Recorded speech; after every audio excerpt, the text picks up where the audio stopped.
Pour mesurer la masse de 1 litre d'eau, je vais tout d'abord mesurer la masse de 100 ml d'eau.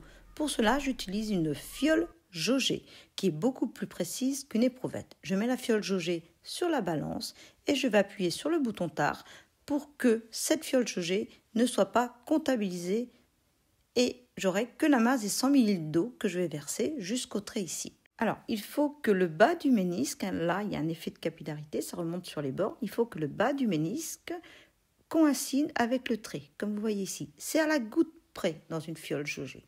Et maintenant, je pose directement, comme la masse de la fiole jaugée n'est pas comptabilisée, j'ai la masse directement des 100 ml d'eau. Nous mesurons 99,8 grammes. Nous avons fait pour une fiole de 100 ml, nous avons trouvé cette masse-là. Et maintenant, si on prend une fiole de 250 ml, réfléchissez, quelle masse va-t-on avoir?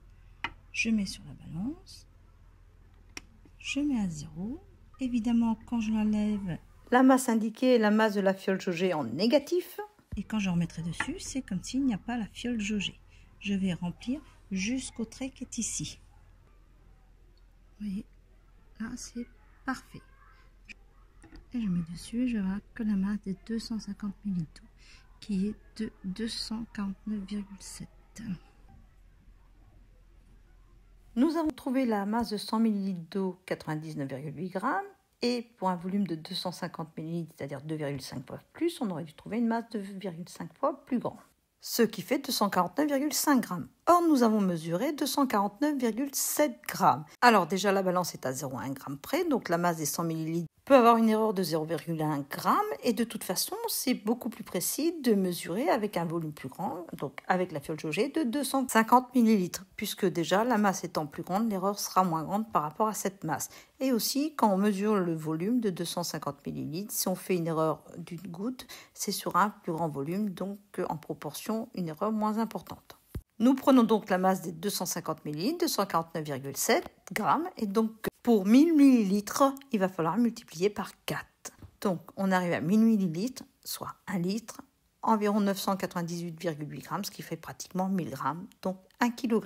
On doit retenir qu'un litre d'eau pèse 1 kg. En fait, ça dépend de la température. Ici, vous avez les masses pour 1 litre d'eau. Et vous voyez, nous, on était certainement des températures aux alentours de 20 degrés Celsius. À 20 degrés Celsius, on est à 998 grammes environ. Et en fait, l'eau pure pèse 1 kg quand on est à 4 degrés Celsius, comme vous le voyez sur ce tableau. Alors, dire qu'un litre d'eau pèse 1 kg est la même chose que dire que 1 décimètre cube pèse 1000 grammes, puisqu'un litre égale 1 décimètre cube.